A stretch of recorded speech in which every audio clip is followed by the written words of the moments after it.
और आइए एक बार फिर से रुक करते हैं अपने पॉलिटिकल शो का। बात जरा बालाघाट की करेंगे। मध्य प्रदेश में है बालाघाट। यहां बालाघाट बैलेट विवाद, उसी को लेकर हुई है बड़ी कार्रवाई या यूं कहें बड़ा एक्शन। हुआ यह है कि बालाघाट में एसडीएम को निलंबित किया गया। ये बड़ी खबर है इस वक्त की, मैं आपको बता रही हूं। बालाघाट में दरअसल एक वीडियो वायरल हुआ था और वीडियो में क्या नजर आ रहा था? वीडियो में नजर आ रहा था कि तय वक्त से पहले पोस्टल बैलेट खोल दिए गए। यही आरोप लगा, जिसके बाद अब बालाघाट एसडीएम को निलंबित किया गया। आरोप लगा था प्रशासन ने पोस्टल बैलेट की गिनती शुरू कर दी है, जिसके बाद कांग्रेस समर्थकों ने हंगामा किया और प्रशासन पर हेराफेरी का आरोप लगाया था। आप जानते हैं नतीजे 3 दिसंबर को आने हैं और जब नतीजों वाले दिन गिनती शुरू होती है तो फिर वो ईवीएम खुलने से पहले पोस्टल बैलेट ही होता है जिसकी गिनती की जाती है। आप एबीपी न्यूज पर हमेशा हमारे साथ नतीजों वाले दिन बड़ी कवरेज देखते हैं, तो हम आपको ये तमाम जानकारियां देते हैं। और इसी को लेकर सवाल कि बालाघाट में आखिरकार ऐसा कैसे हो गया कि पोस्टल बैलेट पहले खोल लिया गया, पूरा मामला और समझने के लिए सीधे ब्रजेश हमारे साथ मौजूद है, उन्हीं का रुख करते हैं। ब्रजेश, देखिए, पूरे इस मामले में 27 तारीख की बात है। 27 तारीख को जो बालाघाट में स्ट्रांग रूम बनाया गया था, उस स्ट्रांग रूम में जो पोस्टल बैलेट्स आए थे उनको प्रशासन का कहना है कि हम सॉर्टिंग कर रहे थे, मगर उस सॉर्टिंग करने के से पहले जो राजनीतिक दल है तो उनको बुलाया जाता है। उनको समय दिया गया था 3 बजे का। वो लोग 3 बजे की जगह थोड़ा पहले पहुंचे, मगर देखा कि 2 बजे खोल के ही सॉर्टिंग का काम शुरू हो गया है। तो निश्चित ही विवाद की स्थिति बनी, उसका वीडियो बना और वीडियो बनने के बाद ये कार्यवाही इतनी बढ़ गई। तो जब सरकार और वहाँ का जो जिला प्रशासन है दबाव में आया तो उसने पहले तहसीलदार को सस्पेंड किया और आज एसडीएम को सस्पेंड कर दिया गया है। मगर इस पूरे मामले में कांग्रेस संतुष्ट नहीं है। हमारे साथ जेपी धनोपिया साहब हैं जो इस पूरे मामले की शिकायत कर रहे हैं और कांग्रेस के विधि प्रकोष्ठ के अध्यक्ष भी हैं। धनोपिया जी, अब तो 2 लोगों को सस्पेंड कर दिया गया, आपको क्या लग रहा है? क्या आप इस कार्रवाई से संतुष्ट हैं? गड़बड़ कहाँ दिख रही है आपको? ये suspension is not important. Important ये है कि आखिर दोषी लोग जो हैं उन पर कार्रवाई होना चाहिए। आपने पहले एक तहसीलदार को किया, पटवारी को किया, आज एसडीएम कर दिया। मेरी शिकायत तो कलेक्टर के है, जो जिले का इंचार्ज है, जिला निर्वाचन अधिकारी होता है, उसकी जिम्मेदारी होती है, उसी के सारे कंट्रोल में पूरा रहता है। जो वहाँ पर डॉक्टर गिरीश कुमार मिश्रा हैं, कलेक्टर हैं बालाघाट के, उनके द्वारा कार्रवाई में गलत पूरी प्रक्रिया अपनाया गया है। कल उनका बयान था कि मुझे मालूम ही नहीं है कब खुल गया। अगर इतना गैर जिम्मेदार व्यक्ति ऐसी जगह बैठा हुआ है तो उस पर कार्रवाई होना चाहिए। हमने कहा है कि कलेक्टर की जिम्मेदारी है, कलेक्टर के निर्देश के बिना कोई काम नहीं सकता। कलेक्टर झूठ बोल रहे हैं और जांच कराएं तो आश्चर्य होगा आपको कि मध्य प्रदेश के सीईओ हैं अनुपम राजन जी, जांच उन्होंने उन्हीं कलेक्टर को दे दी जिनकी हमने शिकायत की है। उसका परिणाम आप समझ सकते हैं, खुद की जांच खुद करेगा आदमी। इससे बड़ा मजाक और क्या हो सकता है? आज साफ है कि आज एसडीएम को किया है, लेकिन हमारा कहना है कलेक्टर को तो सस्पेंड नहीं करेंगे, कार्रवाई हमारी रुकेगी नहीं, हमारी मांग जारी रहेगी। कांग्रेस के लोग कलेक्टर के सस्पेंशन की मांग कर रहे हैं, मगर मैं आपको बताऊं कि पूरे मध्य प्रदेश में तकरीबन 3.25 लाख बैलेट पोस्टल बैलेट हैं और जिसमें से 11,000 पोस्टल बैलेट्स का अभी तक वोटिंग के लिए काउंटिंग के लिए आए नहीं है। यानी कि ये 11,000 पोस्टल बैलेट कहाँ गए, ये जांच का विषय है। हालांकि प्रशासन का कहना है या जो सीईओ है उनका कहना है कि कई लोग बैलेट ले लेते हैं और जमा नहीं करते। मगर निश्चित ही पोस्टल बैलेट को लेकर जो गड़बड़ियां हुई हैं उसने मध्य प्रदेश के जिला जो मुख्य निर्वाचन अधिकारी हैं, चुनाव आयोग है, उस पर सवाल खड़े कर दिए। बहुत शुक्रिया ब्रजेश आपका। तो कुल मिलाकर पोस्टल बैलेट को लेकर मध्य प्रदेश में सवाल है। शुक्ला जी, बिल्कुल। जिस दिन मतदान खत्म हुआ है, सबसे पहले पत्र विधायक नारायण त्रिपाठी ने लिखा था। उन्होंने ये आशंका जाहिर की थी कि बैलेट पेपर की सुरक्षा बेहतर की जाए। कारण उसका ये है, उसके बाद ही कांग्रेस की तरफ से भी निर्वाचन आयोग को पत्र लिखा गया था बैलेट पेपर को लेकर। उसका कारण ये है कि 2018 के चुनाव में बहुत सारी जो सीटें हैं उसमें जो जीत हार का अंतर था वो 100 से लेकर 500 800 वोटों का था। ऐसे में इस बार जो बैलेट पेपर ज़्यादा हुए हैं क्योंकि आपके बुजुर्ग और विकलांग इनको घर जाके मतदान कराने की जो प्रक्रिया दी गई उससे अब बैलेट का महत्व तो बढ़ जाता है। तो तमाम जो अन्य दल के नेता हैं उनके मन में ये आशंका थी कि कहीं बैलेट में हेर फेर ना हो और बालाघाट में जो घटना हुई है वो उनकी आशंका को पुष्ट करती है। बिल्कुल। तो इस खबर पर और जो भी डेवलपमेंट होगा सबसे पहले एबीपी न्यूज के दर्शकों तक हम पहुंचाएंगे। और इस बीच मध्य प्रदेश जहां वोटिंग हो चुकी है, 17 नवंबर वो तारीख थी, एक ही चरण में मध्य प्रदेश की 230 सीटों पर वोट डाले गए और मध्य प्रदेश में भी कमोबेश वही रणनीति बीजेपी ने अपनाई जो अन्य चुनावी राज्यों में अपनाई। किसी एक का चेहरा आगे किया नहीं गया। सामूहिक नेतृत्व में प्रधानमंत्री नरेंद्र मोदी के चेहरे पर मध्य प्रदेश का चुनाव भी बीजेपी ने लड़ा और बार बार एक बात दोहराई गई कि एमपी के मन में मोदी, मोदी के मन में एमपी। ऐसे में बड़ा सवाल यह कि नतीजा तो 3 दिसंबर को आएगा, लेकिन उससे पहले कांग्रेस अगर जीतती है तो फिर कमलनाथ का चेहरा सामने है, लेकिन अगर बीजेपी जीतेगी तो फिर चेहरा किसका? मध्य प्रदेश में नतीजों का इंतजार और किसके सर बीजेपी अगर जीतती है तो सजेगा ताज? ये सवाल एमपी में भी विजय जी। बिल्कुल, और इस सवाल का जवाब भी राजस्थान की तरफ से ये है कि यहाँ पर भी जो सेंट्रल लीडरशिप है वो तय करेगी। इसमें ये नहीं है कि विधायकों की बैठक होगी, विधायक दल की बैठक में तय हो जाएगा। हालांकि विधायक दल की बैठक औपचारिक तौर पर होती है। मुझे याद है 2017 की कि योगी जी का जब चयन किया था सेंट्रल लीडरशिप ने, तो 5 बजे वहाँ पर बैठक हो रही थी और 5 बजे तक जो आदमी बैठक को कर रहा था, एंकरिंग कर रहा था, कह लीजिए कंपेयरिंग कर रहा था, उनको भी नहीं पता था। जो पार्टी का लीडर था उनको भी नहीं पता था। फिर उनके कान में बताया गया कि योगी जी हमारे कैंडिडेट होंगे और उनका नाम होगा, और उसके बाद योगी जी की एंट्री होती है। अब उससे तो पार्टी बहुत आगे बढ़ गई है।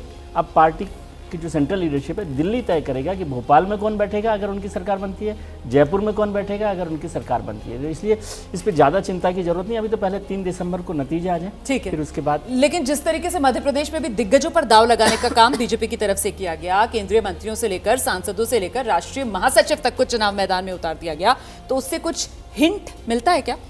देखिए रोमाना जी, मेरा ये हमेशा मानना रहा है कि पार्टी संगठन, बीजेपी एक ऐसी पार्टी है जहां नीचे से ऊपर तक संगठन है, ये अलग बात है। और बहुत सारी बातें कही जाती हैं कि शीर्ष नेतृत्व, शीर्ष, कोई भी संगठन चलता तभी है जब डिसिप्लिन्ड हो, और डिसिप्लिन तभी होती है जब टॉप लेवल पर हाई कमांड जो है उसको ज़्यादा ताकत होती है। कोई भी संगठन तभी रह सकता है। तो मेरा ये कहना है कि बीजेपी संगठन, पार्टी अपने आने वाले भविष्य को देख करके क्या तय करती है। मैं केवल एक छोटा उदाहरण दे रहा हूं, जैसे 2014 मैंने कहा ना, महाराष्ट्र फडणवीस, खट्टर और योगी। हाँ जी। आप देखो 3 उदाहरण हैं। हाँ। जिनको कोई नहीं जानता था, ना पार्टी में कोई चर्चा थी, वो ये, और अचानक से वो नाम सामने आ गए, और ठीक है। तीनों असर साबित हो रहे हैं आज तक। तो मेरा ये कहना है कि पार्टी ऐसे प्रयोग करती है, और करते रहना चाहिए। ठीक है। इस बीच एक और बड़ी खबर जल्दी से आपको बताते हैं। मध्य प्रदेश बीजेपी के अध्यक्ष हैं बीडी शर्मा, उन्होंने बड़ा दावा कर दिया है, बीजेपी अब तक की सबसे बड़ी जीत दर्ज करेगी। मध्य प्रदेश विधानसभा चुनाव में सबसे ज्यादा सीटें हम जीतेंगे, ये कह रहे हैं बीडी शर्मा। मध्य प्रदेश में बीजेपी की सरकार बनने जा रही है। तो देखिए, जीत का दावा तो कर रहे हैं, लेकिन साथ ही साथ अब तक की सबसे बड़ी जीत का दावा किया जा रहा है बीडी शर्मा की तरफ से। शर्मा जी, अब तो कुछ दिन बचे हैं परिणाम आने में, मगर इस सब के बीच में क्या चलता रहा मन में? देखिए, भारतीय जनता पार्टी पूरी तरीके से कॉन्फिडेंट होकर के, क्योंकि हम मध्य प्रदेश के अंदर, देश के अंदर माननीय प्रधानमंत्री मोदी जी के नेतृत्व में जो काम हुआ है, और मध्य प्रदेश का विकास केंद्र की सरकार माननीय प्रधानमंत्री जी के नेतृत्व में, और मध्य प्रदेश के अंदर जो काम हुआ है, तो विकास और गरीब कल्याण पर, और संगठन की ताकत और प्रधानमंत्री जी का आशीर्वाद, ये हमें कॉन्फिडेंट करता था और आज है कि भारतीय जनता पार्टी मध्य प्रदेश के इस चुनाव में ऐतिहासिक बहुमत से सरकार बनाएगी। मगर जो लोग आ रहे हैं या जो लोग आपसे पूछने वाले आते होंगे, तो उनको क्या बताते होंगे आपकी? नहीं, ये तो लोग हमें बताते हैं। पहली बार ऐसा हुआ है कि कार्यकर्ता बूथ का ये कह रहा था कि वोटिंग तेजी से करानी चाहिए, देरी क्यों हो रही है। अमित शाह जी ने जो मंत्र दिया था वोटिंग ज़्यादा से ज़्यादा कराने का, वो सफलतापूर्वक हमें मध्य प्रदेश के अंदर हमारे कार्यकर्ताओं ने उसको इम्प्लीमेंट किया, और आज उसका परिणाम है कि 1.5% वोटिंग परसेंट बढ़ा पिछले चुनाव से, और इस बार हमें नीचे से कार्यकर्ता कह रहा है कि हम चुनाव जीत रहे हैं। सब बीजेपी ने संगठन पे बहुत फोकस किया, काफ़ी ज़रा काम किया, आप भी आए, तो उससे मैंने क्या लगा, ये वोटिंग परसेंटेज तो बढ़ा है, मगर पिछली बार बीजेपी का जो वोट शेयर था बहुत ज़्यादा था। क्या वो वोट शेयर भी बढ़ाने की? वोट शेयर बढ़ा है। हमने जो, आपको ध्यान में होगा, एक बात का हमने टारगेट लिया था, अमित शाह जी ने हमें बार बार कहा था कि 10% वोट शेयर बढ़ाना, और हर बूथ पर 51% वोट शेयर लाने का संकल्प हमारा जो था, जो माननीय प्रधानमंत्री जी ने भी हमें इस बात को लेकर के, मेरा बूथ सबसे मजबूत अभियान के दौरान भोपाल के अंदर 10 लाख बूथों से संवाद किया था, तब कहा था। तो ये हमारा फोकस था, और हम इसमें इस बार सफलतापूर्वक, ये तो विरोधी भी स्वीकार कर रहे हैं कि भारतीय जनता पार्टी के संगठन ने नीचे जो काम किया है, और यही आज आधार है जो हम जीत को लेकर के कॉन्फिडेंट होते हैं। कार्यकर्ता नीचे से कहता है कि हम जीत रहे हैं। मगर आपके विरोधी ये भी बोले कि सरकार इस बार वो फिर बनाने जा रहे हैं। नहीं, अब वो तो बहुत सपने देखते रहते हैं। मैंने बीच में कहा था कि काट की हांडी बार बार नहीं चढ़ती, एक बार चढ़ के खत्म हो जाती, वो खत्म हो गई झूठ बोल करके। अब न झूठ चलेगा, अब तो जो विकास और प्रधानमंत्री जी के नेतृत्व में जो गरीबों के जीवन को बदलने का अभियान देश के अंदर, प्रदेश के अंदर हुआ है, हमारी ताकत है। और देखिए वहीं कांग्रेस की तरफ से भी मध्य प्रदेश में प्रचंड बहुमत के साथ अपनी जीत का दावा करते हुए, अब सुनिए आप। मध्य प्रदेश में 17 तारीख को मतदान हुए थे और मतदान के बाद पार्टियों के नेता क्या सोचे हैं ये जानने के लिए हम कांग्रेस दफ्तर आए हैं। हमारे साथ हैं अब्बास हाफिज जो कांग्रेस के प्रवक्ता हैं। अब्बास भाई, क्या चल रहा है मन में? देखिए, सबसे पहली बात है कि प्रचंड बहुमत का आश्वासन जनता ने दिया हुआ है। प्रचंड बहुमत से जीतेंगे, कमलनाथ जी कांग्रेस की सरकार के नए मुख्यमंत्री बनेंगे, मध्य प्रदेश को नया सवेरा देंगे। लेकिन चिंता भी है कहीं ना कहीं, जिस तरह से धांधली सामने आ रही है, प्रशासनिक कुछ अधिकारी जैसे काम कर रहे हैं वो चिंताजनक भी है। शिकायतें की हैं, शिकायतों को संज्ञान में उतना नहीं लिया गया है, तो चिंता बढ़ी हुई है। लेकिन बहुत मुस्तैदी से हमारे कार्यकर्ता डटे हुए हैं, लोकतंत्र में कोई गड़बड़ी ना हो, बस इसकी एक आशंका है। 2018 में मैंडेट पलट दिया था जनता ने। कमलनाथ जी का चेहरा बड़ा क्रेडिबल चेहरा रहा है, जनता ने बहुत पसंद किया है। 100 से अधिक, 125 के आसपास सभाएं कमलनाथ जी ने 1.5 महीने में करी। जनता सुनना चाहती थी, जनता देख रही थी। जो भीड़ आ रही थी, हमारी कोई पैसे दे के भीड़ नहीं लाई जा रही थी। ओपिनियन पोल्स भी सबके आए, आपके चैनल का भी आया और जनता के सामने आया। आपने भी जनता का मन टटोला।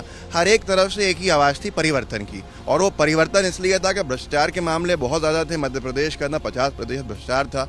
एनसीआरबी के आंकड़े शर्मसार कर रहे थे। उपलब्धि के नाम पे भाजपा की सरकार के पास कुछ नहीं था। हमारे पास 15 महीने की उपलब्धियां थीं और उनके पास 18 साल की नहीं थी। तो परिवर्तन दिख रहा था, इसलिए आश्वस्त।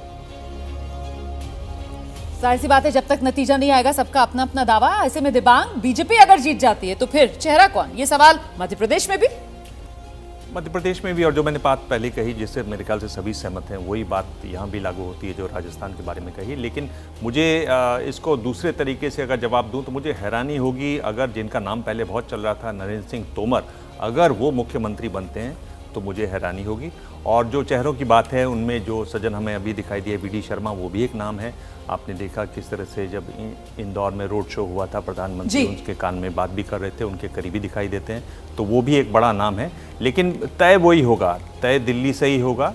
और बिल्कुल जो राम कृपाल जी कह रहे थे कि भाई पार्टी में डिसिप्लिन के नाम पर बहुत बार डेमोक्रेसी जो प्रोसेस है, डेमोक्रेटिक प्रोसेस है, वो चोट खाता है और वो एक गंभीर बात है। देश का पॉलिटिकल शो जिसका समय है 12 से 2 देख रहे हैं आप। जरा छत्तीसगढ़ को लेकर चर्चा कर लेते हैं। सबसे पहले छत्तीसगढ़ वो राज्य है जहां वोटिंग शुरू हुई थी मिजोरम के साथ। पहले चरण में 7 नवंबर को छत्तीसगढ़ में वोट डाले गए थे। इसके बाद दूसरे चरण में 17 नवंबर को वोट डाले गए और इसी के साथ छत्तीसगढ़ में वोटिंग खत्म। अब छत्तीसगढ़ में कांग्रेस सरकार बनाने का बड़ा दावा एबीपी न्यूज से किया है मुख्यमंत्री भूपेश बघेल ने। छत्तीसगढ़ में फिर कांग्रेस सरकार, ये कह रहे हैं भूपेश बघेल। 60 से ज्यादा सीटें जीतेंगे, ये हुंकार भरी भूपेश बघेल ने। देखिए जरा एबीपी न्यूज से भूपेश बघेल की एक्सक्लूसिव बातचीत।